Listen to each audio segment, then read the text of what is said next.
বন্ধুরা, বার্সা ভক্তদের স্বপ্ন ভেঙে আবারও চ্যাম্পিয়ন্স লিগ থেকে বিদায়ের দ্বারপ্রান্তে বার্সেলোনা। একটা লাল কার্ড পুরো খেলার মোড় ঘুরিয়ে দিয়েছিল গতকাল রাতে। স্বাভাবিকভাবেই ভক্তদের মনে প্রশ্ন জাগছে, এটা কি সত্যিই লাল কার্ড পাওয়ার মতো ছিল? খুব সিরিয়াস কোনো হার্ড ট্যাকেল কি করেছিল কুবার্সি? আমার তো মনে হয় না।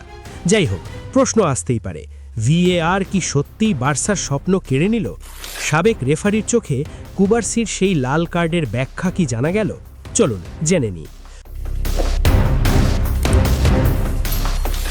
ফুটবল প্রেমীরা, প্রিমিয়ার লিগ হোক বা চ্যাম্পিয়ন্স লিগ, ভিএআর যেন এখন প্রতি সপ্তাহের বিতর্কের প্রধান খোরাক।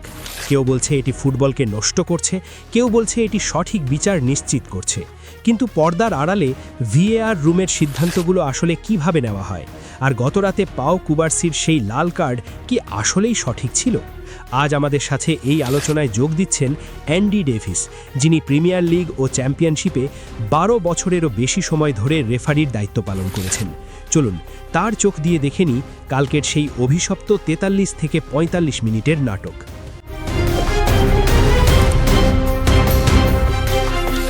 3 মিনিটে তছনছ সবকিছু। ম্যাচের 43 মিনিট পর্যন্ত স্কোরবোর্ড ছিল 0-0। মাঠে ছিল 11 বনাম 11 জন। 44 মিনিটে বার্সা হয়ে গেল 10 জনের দল।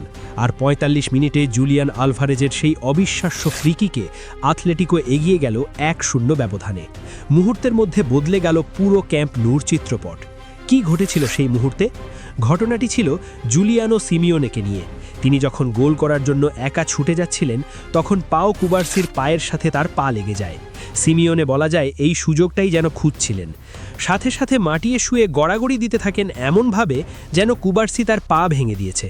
আর রেফারিও এমন ভাব করেন যেন কুবার্সি সিমিওনেকে ল্যাং মেরেছে। অনফিল্ড রেফারি ইস্তোভান কভাচ সাথে সাথে ফ্রি কিক দিলেও কুবার্সিকে শুধুমাত্র একটি হলুদ কার্ড দেখান। কিন্তু তখনই হস্তক্ষেপ করে ভিএআর রুম। ভিআর রুমে কি চলছিল? ভিআর রেফারি ক্রিশ্চিয়ান ডিঙ্গার্ট তখন খুঁটিয়ে দেখছিলেন কেন রেফারি এটিকে লাল কার্ড দেননি। মাঠের রেফারির যুক্তি ছিল ফাউল করার সময় বলটি খেলোয়াড়ের পেছনে, অর্থাৎ সিমিওনের কাছে বলের পূর্ণ নিয়ন্ত্রণ ছিল না। আর বল নিয়ন্ত্রণ না থাকলে সরাসরি লাল কার্ড বা denial of an obvious goal scoring opportunity নিয়ম কার্যকর হয় না। অর্থাৎ একটা নিশ্চিত গোলের সুযোগ থাকা অবস্থায় যদি ডিফেন্ডার স্ট্রাইকারকে ফাউল করে, তাহলে সেটা নিশ্চিত রেড কার্ড নতুবা ইয়েলো কার্ড হবে। কিন্তু রিপ্লেতে দেখা গেল অন্য কিছু। ভিএআর মনে করেছে ফাউলটি না হলে বলটি সরাসরি পেনাল্টি এরিয়ার ভেতরে যেত এবং সিমিওনে নিশ্চিতভাবেই গোল করার সুযোগ পেতেন। বারবার রিপ্লে দেখার পর রেফারি নিজের ভুল বুঝতে পারেন এবং হলুদ কার্ড বাতিল করে কুবার্সিকে লাল কার্ড দেখান।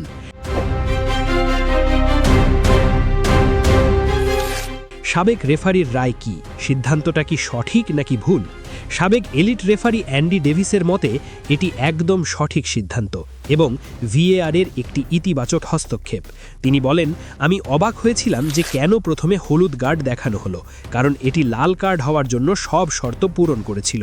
তবে ফাউলের সময় বলটি শূন্যে থাকায় রেফারি কিছুটা দ্বিধায় ছিলেন এবং নিরাপদ থাকতে হলুদ কার্ড দিয়েছিলেন। কিন্তু ভিএআর সেই সংশয় দূর করে সঠিক বিচার নিশ্চিত করেছে।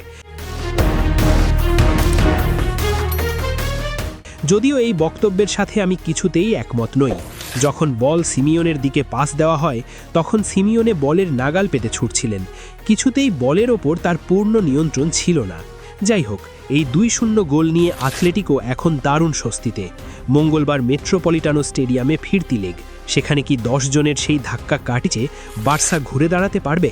বলা যায় হিমালয় পর্বত ডিঙাতে হবে বার্সাকে। বন্ধুরা, আপনি কি অ্যান্ডি ডেভিসের এই বিশ্লেষণের সাথে একমত? পাও কুবার্সির সেই ফাউল কি আসলেই লাল কার্ড ছিল? আপনার মতামত কমেন্টে জানান। ভিডিওটি ভালো লাগলে লাইক দিন এবং ফুটবলের এমন ইন-ডেপথ টেকনিক্যাল অ্যানালিসিস পেতে স্পোর্টস বাংলা আপডেট চ্যানেলটি সাবস্ক্রাইব করে রাখুন। ধন্যবাদ।